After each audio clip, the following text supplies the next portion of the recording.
Autopay takes the stress out of managing bills. Let's see how to enable it in Google Pay. First, open the Google Pay app on your device.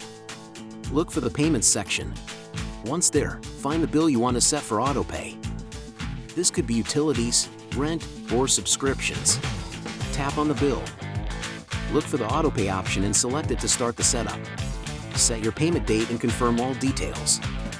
Autopay offers flexibility to change settings anytime. And that's it. Your payments are now automated, giving you peace of mind. Remember, with Autopay and Google Pay, you never have to worry about late payments again. Take control of your finances effortlessly.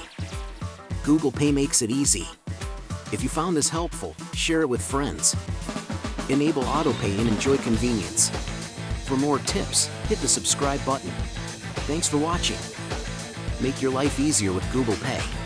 See you in the next video.